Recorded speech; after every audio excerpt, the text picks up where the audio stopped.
I've noticed that anyone who gets canceled for a joke, in trouble for a joke, if they're funny, it accelerates their career 100-fold. This happened to Shane Gillis.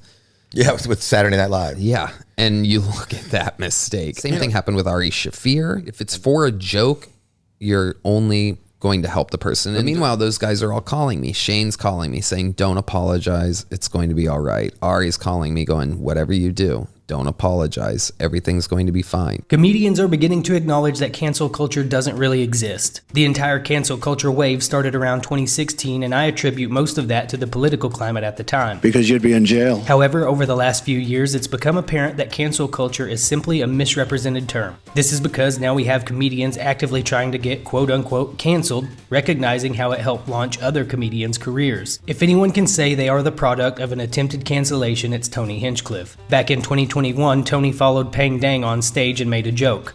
Dang, or someone who worked on behalf of Dang, edited the clip, making it appear far more controversial than it actually was. Give it up for the one and only Tony Hinchcliffe.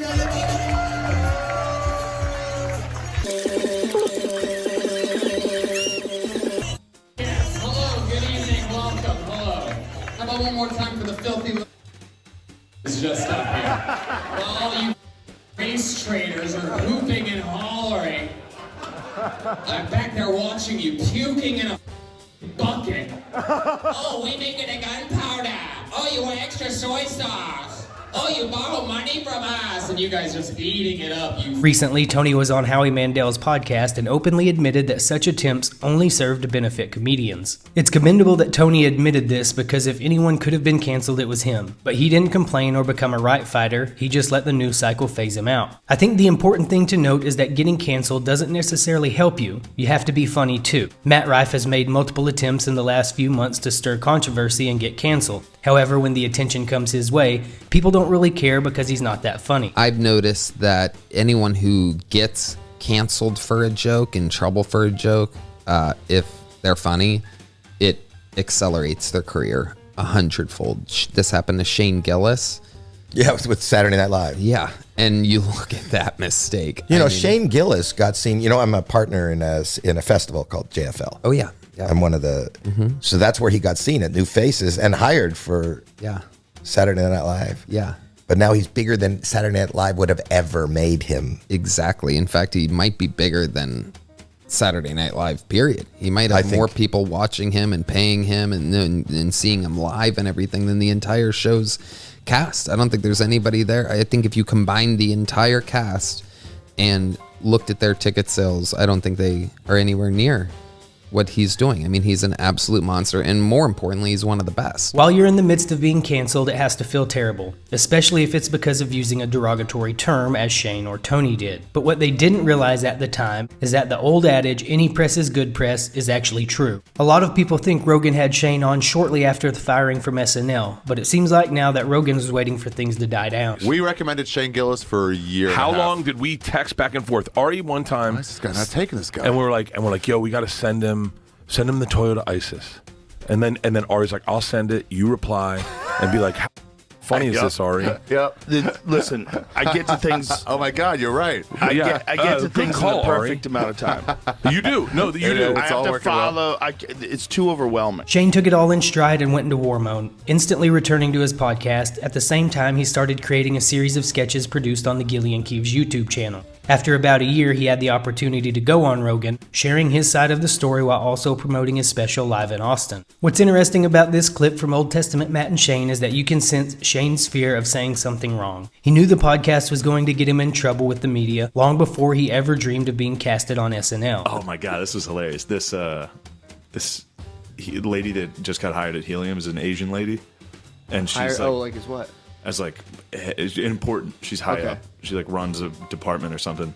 And the manager introduced me to her and was like, yeah, he also has a really good podcast. And she was like, oh, what's the name of the podcast? I was like, nah, don't worry about it. an Asian lady. Every episode's like, oh, I'm sorry. Oh, I'm a stupid Chinese. You're all in there. She's going to kick you in the shin. So far, like, every single person that's asked me what the name of the podcast is has been like a black chick, like an Asian lady. It's always like, oh, a gay dude's like, oh, you have a podcast? Cool. What's it called? I'm like, nothing, dude. Don't worry. It's nothing. Don't even worry about it. Also, in my life, trying to get into a leftist career. What am I doing? Same thing. You're out here on the fringes. I'm going into I'm going into New York City.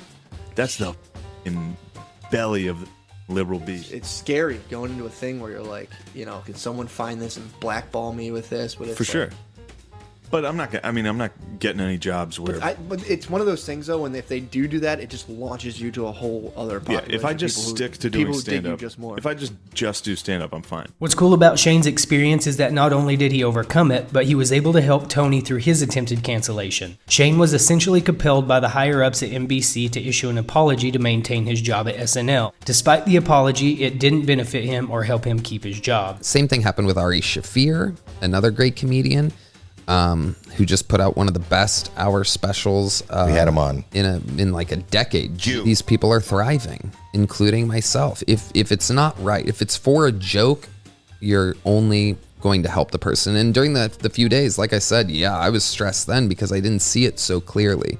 But meanwhile, those guys are all calling me. Shane's calling me saying, don't apologize. It's going to be all right. Ari's calling me going, whatever you do, don't apologize. Everything's going to be fine. In the case of Ari Shaffir, an apology wasn't going to exonerate him from the hate that he brought upon himself. He's always been known for edgy comedy, but in 2020, after Kobe's helicopter crash, he took to social media and wrote, Kobe Bryant died 23 years too late today. He got away with because all the Hollywood liberals who attack comedy enjoy rooting for the Lakers more than they dislike.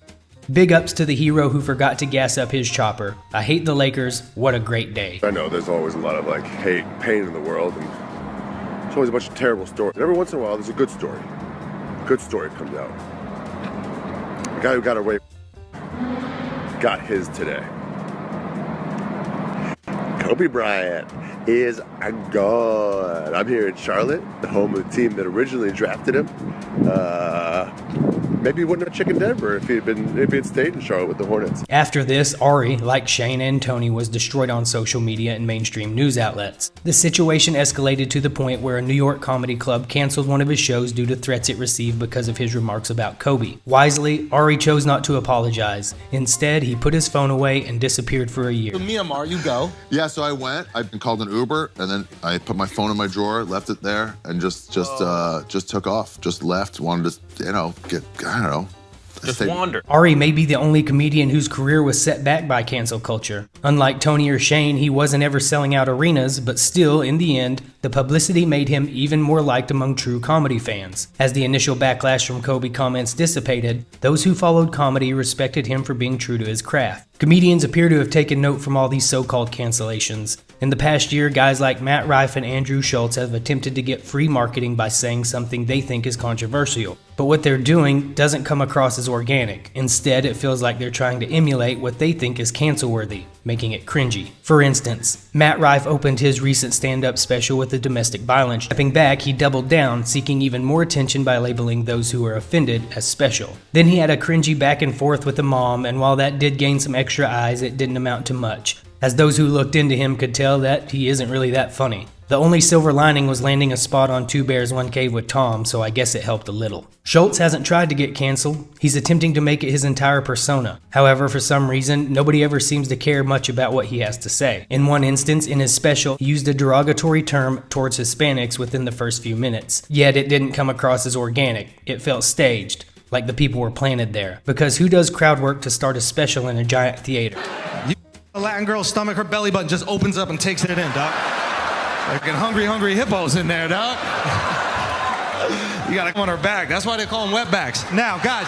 Looking back on these cancellations and comedians attempting to get canceled, it really shows that the term cancel culture is just a misnomer. It's like people are stuck in a 20th century mindset believing that when the news comes after you, it's inherently negative. But now with mainstream media losing touch, people don't take it at face value anymore. The cancel culture trend seemed to gain traction around 2016 when the media was particularly focused on scrutinizing figures like DJT. Comedians felt a heightened fear of being labeled as far right, prompting them to tiptoe around certain topics. Now it seems comedians are emerging from the fog and recognizing that they still can express themselves freely within the framework of comedy. The only two instances that come to mind where cancel culture has had a significant impact are Roseanne, which resulted in the loss of her show. Then there's Chris D'Elia, who faced cancellation for matters unrelated to comedy, but he's not funny anyway, so people just quit paying attention to him. But for comedians like Shane and Tony, there's no way they can say that it hurt their career. If anything, it backfired and hurt the people that came after them. Nobody knows who Pang Dang is, and Saturday Night Live is awful. Can you imagine how good Shane would have been playing Trump on SNL? It would have been better than Baldwin. Rather than becoming a right fighter or a self-proclaimed champion of freedom of speech like Owen Benjamin, who essentially canceled himself, he chose a different path. He made a conscious effort to ignore the haters and continue doing what he does best,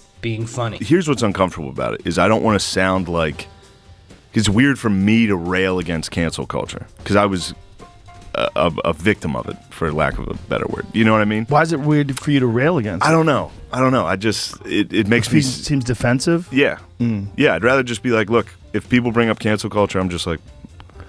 Honestly... I don't want to be on the other side of it, where it's like, I'm a free speech guy. It's like, dude, I don't want to be involved in any of this. I just want to do comedy. Shane's primary focus is being funny, and he has steered away from the noise, and because of that, he is one of the biggest comedians on earth. Lately, numerous comedians have expressed the view that cancel culture is not what it claims to be. Dan Soder, a friend of Shane's and a guest on Matt and Shane's secret podcast before they rose to Patreon overlords, shared his perspective. According to Soder, cancel culture is a fallacy. Comics have started to take themselves quite seriously. Dude, it's wild. You know? And then, but is it swinging? I'm enjoying it because I don't give a fuck. So it's like fun for me. Right. Watching friends of mine be like, I got to stand up. You're like, dude, you're not a civil rights marcher and sell. People get in trouble. Yeah. There are people who get in trouble. Yeah.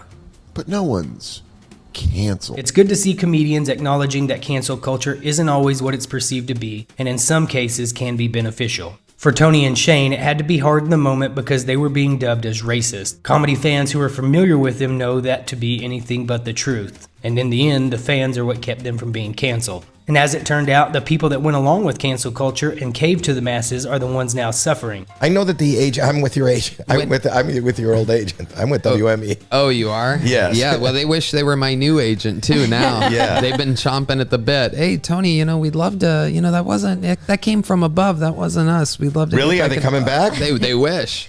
Well, now I'm with the head of UTA. Yes, literally right. their worst nightmare. So it's fun. I know.